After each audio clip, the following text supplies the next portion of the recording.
Ahoy! Today we have a bunch of new information about Danzaburou. On one hand, his in-game model was leaked. On the other hand, Hi-Rez has posted their closer look, which gives us a lot of extra information about Danzaburou. So first, let's talk about the in-game model and have a look at that. Thanks to Fox501 or Kitsu_501 on Twitter for linking me this post because it was actually deleted since then. From what I was able to gather, somebody posted the cartoon art of Danzaburou for the trailer and accidentally left in the in-game model that was there for reference. So the art here is from NRR, and I'm guessing that may have been the account that posted the initial version as well, or it was another account, I don't know. Here we can just see some of the comic bits again, and then here we have the version that includes his in-game model. It is a little bit pixelated and probably a little bit darker than the actual in-game model with lighting here, but keep in mind this was just a character reference, and that's probably why they removed the post as well, to not throw people off with this.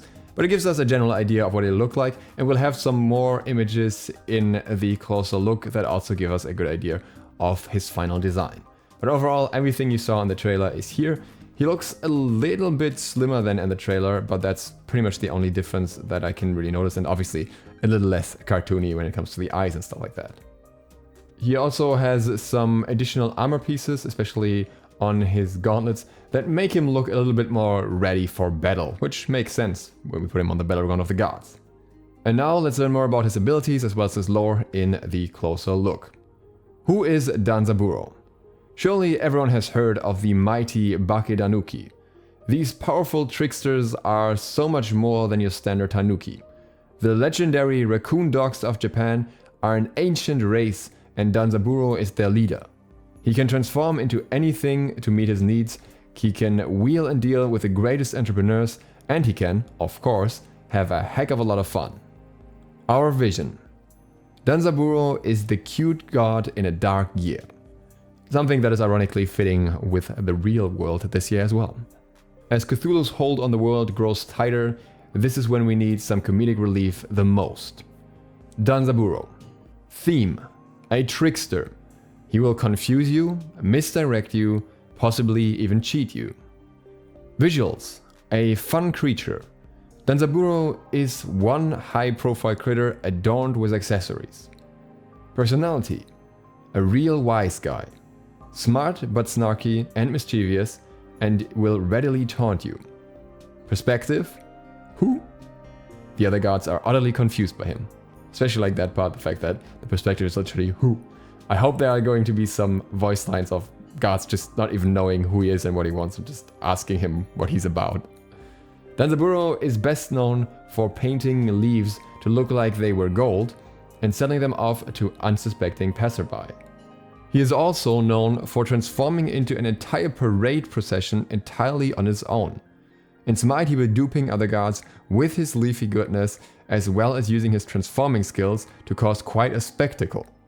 To me, this sounds like he may not actually be transforming into other gods, but rather transforming into a group of himself or something, and then you don't know who the real target is and you basically have to pick him out based on how he moves, something that I think Apex Legends, for example, used on one of their characters. Danzaburou arrives at one of the darkest times in the Smite timeline, and he brings a message of peace and acceptance. Although he is known for swindling others, he has many admirable traits too. This Robin Hood-like hero is always willing to help out those in need with some of his spare coin or with a relaxing drink from his sake bottle. The Tanuki will confront Tsukuyomi head-on without fear. Danzaburou will deliver an important message to the proud moon assassin. That his entire quest and existence is pointless. Cthulhu is going to win, it does not matter how strong Tsukuyomi is, and Danzaburou is here to ease the pain of this harsh reality. First for Tsukuyomi, then for the rest of us.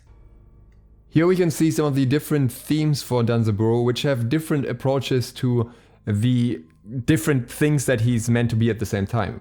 For example, the first concept we see here is a merchant and a traveler.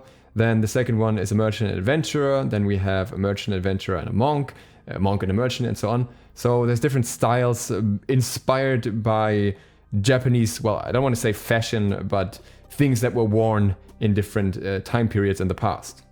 There are also a lot of reference images here as to what different parts come from. For example, his gauntlets or his arm braces, and a similar approach is being taken for the weapons as well. What you may notice here is that the initial idea seems to have been to go with a bow as at least one of his weapons, and that was then changed later on, as well as his shoes, and Hi-Rez has a note about that one. With Danzaburou come all the notable features of a Tanuki. They are a little bit pudgy, but still agile. They are fuzzy creatures, but they can walk upright like humans and speak normally. We wanted to make sure Danzaburou was equipped with a variety of interesting armor, weapons, and magical items. His clothing is reminiscent of a merchant or wanderer of ancient Japan, including the signature hat. He is equipped with a gunpowder rocket launcher based on the historical Bohia. This provides our Coondog friend with a unique weapon among Smite's hunters. Danzaburou is no weapons expert though, as his explosions are treated more like fireworks than firepower and always reveal themselves to be packed full of his magical transforming leaves. So essentially by doing this, they prevented upcoming requests to give Danzaburou a gun. Danzaburou also has many symbolic elements on his person. He has his money pouch and his sake bottle carefully dangling from his belt. This particular post does not go further into detail about the sake gourds. We all know what that's about, we talked about that in the last video already. One change to his sandals occurred through the modeling, rigging and animation process.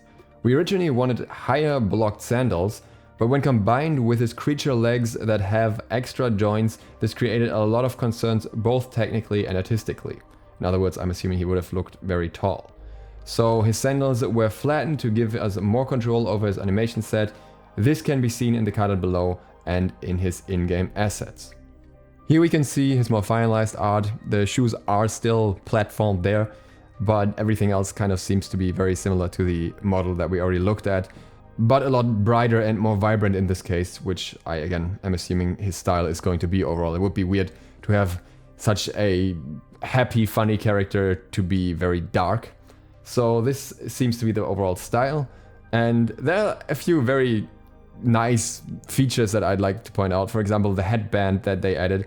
I don't know why, but it just kind of gives me a really cool vibe on this particular character. This is a very good fit, and the way he stands on his sandals as well.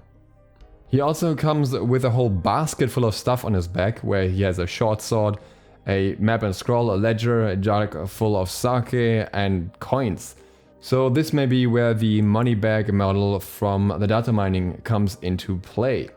We can also see that his weapon is actually made out of bamboo, so we now know what that was a reference to in one of the teasers on Twitter. And it seems like it will actually be shooting rockets, so I'm not entirely sure where the stone mesh from his kit will come in. This is something we have yet to find out. Maybe it was just some minor detail that is not actually relevant, but I still have my dream of a rock throwing ADC somewhere. And now let's talk a little bit more about the ability info we have. Danzaburou is a hunter and functions best in duo lane, possibly flexing into mid lane. He has strong early game wave clear and lane control, but his kit certainly becomes harder to use, yet more surprising in later game jungle fights. The Tanuki's basic attacks are more traditional, with this diversity among the hunter class coming from a series of unique abilities. I find it interesting that they specify that he's especially harder to play in late game jungle fights, so he must have very strong line ability that are potentially blocked by walls as well. It's going to be interesting how that plays out, so it sounds like he's maybe somewhat similar to Ullr in how he will play, maybe with more of an emphasis on clearing. These are his unique gameplay features. A deployable focused kit on a hunter, creating multiple persistent objects and areas with various effects. So this could potentially go in the direction of Persephone as well, that you can zone off areas by placing traps or decoys or something there that already have been somewhat mentioned in the data mining, and then the enemy can't go there, and that is what gives you so much lane control and so much lane pressure. A unique type of misdirection that functions as a form of stealth. Again, my bet right now is on clones of yourself, so you don't know which one the real one is. Alternate ways to earn gold through skill shot pickups and investments. How this is going to work, I have no idea. Maybe you can gamble on certain items at the start. You can choose one of 3 items depending on betting on more minion kills or more guard kills or something, I don't know. but I don't know how you can invest in Smite, and it's going to be interesting to see. Can fire multiple ricocheting projectiles at once. No dash or leap on his first 3 abilities. No attack speed stim. This is very interesting, the dash or leap we'll get to in a second, but no attack speed stim is once again indicating that he's definitely more of an early game, mid game hunter, because late game is where the stims really pull their weight for most characters, excluding those that just overcap with that, and then you have to work around it with Silver Branch, but even that's a very strong item right now. So yeah, going to be very interesting where he fits in, may make him more of a mid hunter that way. An ultimate where Danzaburou can fire a projectile or actually become it and control it as it travels. And this is most definitely the rocket that we already saw in his teaser, because it makes perfect sense that he can either become the projectile or fire it then, because you can just fire the rocket, or you can probably hop on that rocket and use it as an escape or just an aggression tool. Maybe it'll work somewhat similar to Vulcan ult, only that you can choose to go along with the ult. Features a native speaker currently living in Japan as his voice actor. I think this will make a lot of people very happy, because we had a lot of voice actors, especially for Japanese characters, where a lot of people are just not very happy with the outcome, so this should hopefully improve that. The post ends with, "So please sit down, relax, have a drink, play a game, and watch the world end with us. Cthulhu's madness has less effect on those who have accepted their fate, and Danzaburou is here to show you the way." That as a last statement couldn't be more fitting, but we also have the card art here. It's very interesting that in the card art we can see other raccoon dogs, so they almost look like raccoons compared to Danzaburou. And then on the right side we can see this knight type of person that's chasing him. I don't know what significance that had, what story that is about, but maybe we will find out more about that at a later point. And of course we'll find out more about Danzaburou on tomorrow's patch notes. So if you're new to the channel, feel free to sub button and maybe the bell so you get notified of that. We'll talk about all of the changes and Danzaburou's abilities in depth, and then of course have a look at him on PTS once he gets released there as well. With that, thank you guys very much for watching. I hope to see you for the next one soon. Duke Sloth, out.